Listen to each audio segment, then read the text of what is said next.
resgatar na minha memória aqui. Quando o Zé Ricardo foi demitido, eu lembro que eu participei da entrevista coletiva do Maurício Souza, e eu lembro até uma das perguntas que eu fiz.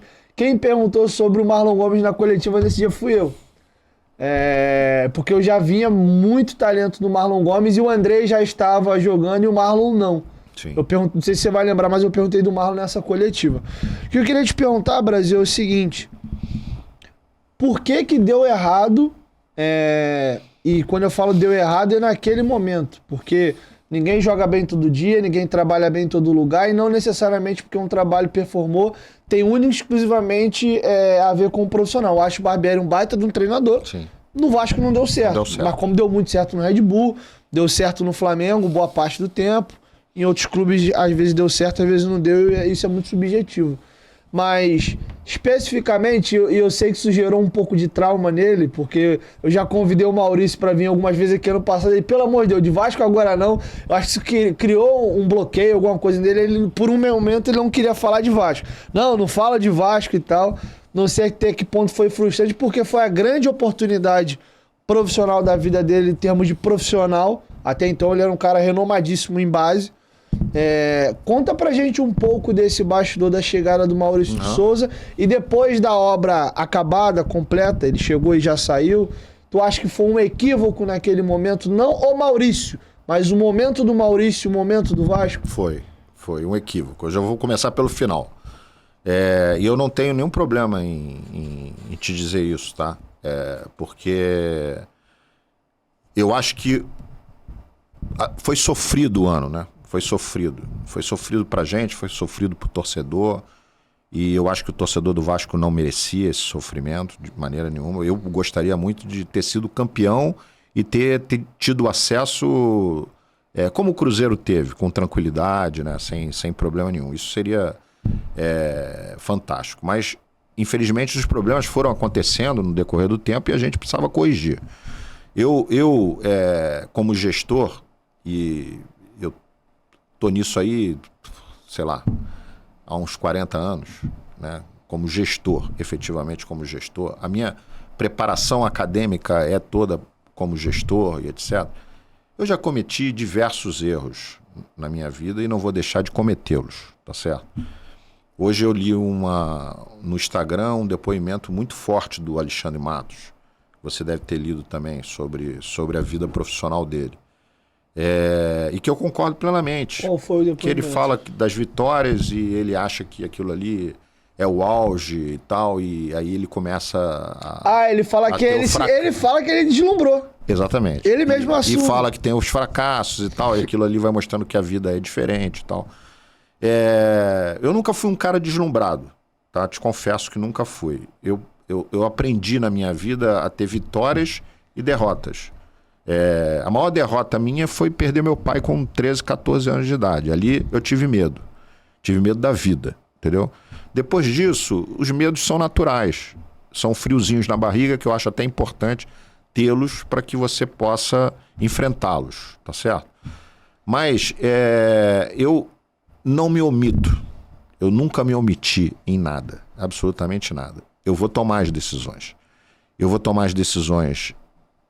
Vou procurar sempre acertá-las, porque a gente tem uma linha de raciocínio que você precisa ter para tomar uma decisão.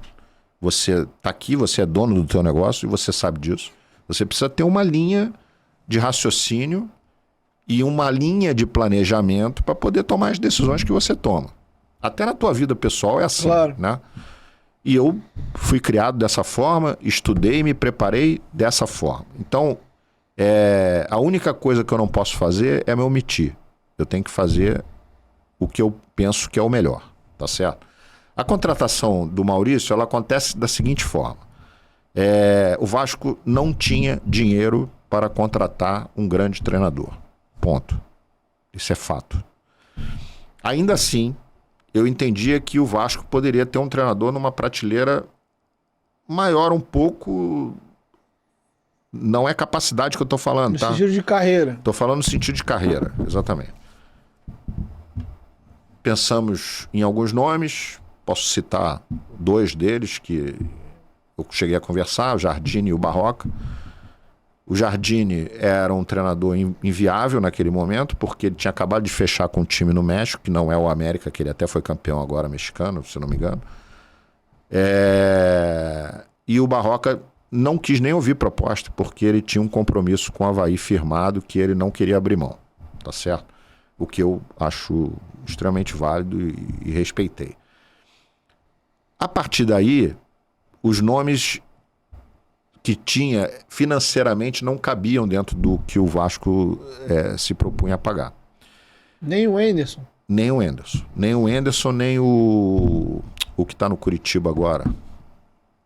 Murinigo, não. Não, o... Guto, exatamente. Guto Ferreira. Que eram os dois disponíveis naquele momento que o Zé Ricardo saiu. Não tinha como. Financeiramente não tinha como. E aí, dentro dessa linha do financeiro, nós conseguimos... Aí a 777 já estava no processo um pouco, não era... Estava entrando ainda estava com...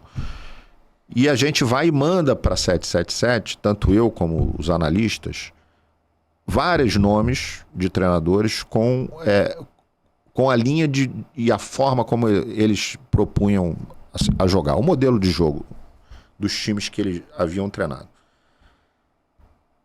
E a gente aí, eu acho que aí, eu e quem estava dentro da comissão comete um erro, na minha opinião. A gente entende que aquele modelo implantado pelo Zé Ricardo, com as características dos jogadores que ele tinha na mão, não era um modelo agradável para o Vasco. A gente queria um Vasco protagonista, a gente queria um Vasco como a gente fazia na base. A gente queria um Vasco tomando conta dos jogos, tá certo? Protagonista, com posse de bola, maior posse de bola, jogando de forma propositiva e etc. E aí, a partir daí, a gente quer um treinador que pense dessa forma. Entre vários nomes, o que podiam vir seria o Maurício e o Paulo Vitor, que era do Sub-20 do Palmeiras, que hoje é auxiliar do Jardine no México. Foi da seleção brasileira e etc. Nós pensamos nos dois nomes e foi unanimidade dentro do clube o Maurício, o nome do Maurício. Muita gente, o Brasil é amigo, não sei. Eu conheci o Maurício de cumprimentar. Nunca trabalhei com o Maurício na vida, mas evidentemente sabia dos trabalhos que ele já tinha feito, principalmente no Flamengo, tanto na base como no profissional, né? Por que o Maurício e não o Paulo Vitor? Porque o Maurício tinha uma experiência de profissional que o Paulo Vitor não tinha. Então tudo isso foi colocado na mesa de uma forma muito transparente por todo mundo e por isso a escolha. Aí você pergunta, por que você não faria de novo? Pela rejeição que havia.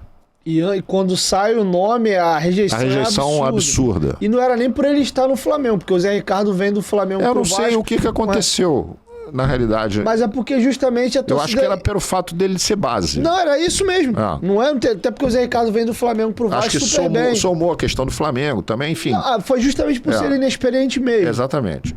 Houve uma rejeição muito grande. Aí você me pergunta por que eu não faria de novo? Exatamente por causa da rejeição. Não pela escolha, porque eu acho que tem que se apostar. Senão a gente não vai ter novos treinadores. Mas o Vasco não é lugar para aposta. O São Paulo é. Carpini tá Carpini é uma aposta. Mas o Carpini, ele fez bons trabalhos no profissional. Essa é a diferença. Tá certo? Ok, o São Paulo apostou de uma forma mais firme, vamos colocar assim. Alguém apostou no Barbieri. Não. No treinador campeão da Libertadores. O Fernando Diniz.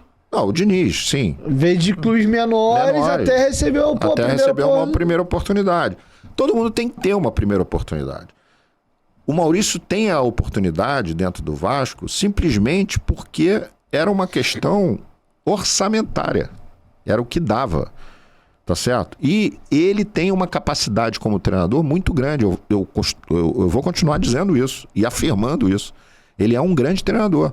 Precisa, evidentemente, amadurecer, precisa ter mais experiências em equipes profissionais e etc. Mas ele é um grande treinador. Ele, se eu não me engano, ele bateu quase campeão lá no país para onde ele foi. Faltou muito pouco. Liderou durante várias rodadas e perdeu no final. Então, e a gente sabe que ele faz um bom trabalho, né? precisa ter uma experiência maior. Naquele momento que ele vai pro Vasco, ele tem uma pressão tão grande que ele ganha os 2 primeiros jogos e empata contra o Sport no Maracanã, você vai lembrar. A partir dali parecia que o Vasco tinha vindo de 5 derrotas seguidas. Mas você vai lembrar que em que circunstância ganhou do Londrina, né? Que foi amassado aquele dia no Estádio do Café e ganhou por um milagre. Não sei se você vai lembrar. Foi 1-0 amassado. Foi um jogo ruim do Vasco, realmente. Foi amassado. Mas ganhou. Sim. Ganhou. E aí vai contra o Sport, porque vamos lembrar que os times do Zé Ricardo também muitas vezes jogavam mal. Sim. E ganhavam. Thiago Rodrigues, inclusive, teve uma grande fase salvando o Vasco várias vezes. Então, era uma questão até de elenco, né? Vamos colocar dessa forma. Havia uma dificuldade. E o Maurício, ele tem a convicção dele de que precisava mudar a forma do Vasco jogar, que precisava mudar jogadores que estavam dentro do time. E aí, a gente talvez tenha ajudado a cometer o erro, que a gente vira para ele, a gente contrata ele, acabei de te falar, a gente contrata ele porque existia uma convicção de que o Vasco precisava ser protagonista, de que o Vasco precisava jogar diferente e etc.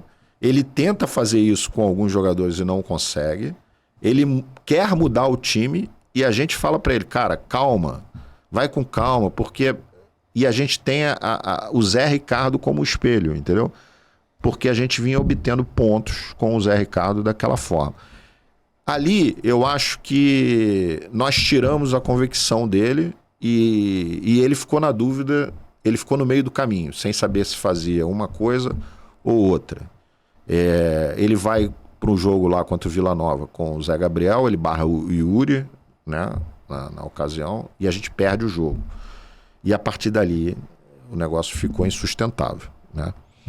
Ainda assim, aí entra a questão do vou me omitir e deixa a coisa acontecer ou tomo atitude. Ainda assim, a diretoria não era a favor da demissão do Maurício, entendeu? E eu falei isso pro Maurício claramente na sala com ele. Eu preciso que você vá embora, porque se eu fizer esses 2 jogos que eu tenho em São Januário, com essa pressão, a gente não vai pontuar. E eu preciso que o Vasco pontue, porque senão a gente não vai ter o acesso. E foi aí a decisão de mandá-lo embora, entendeu?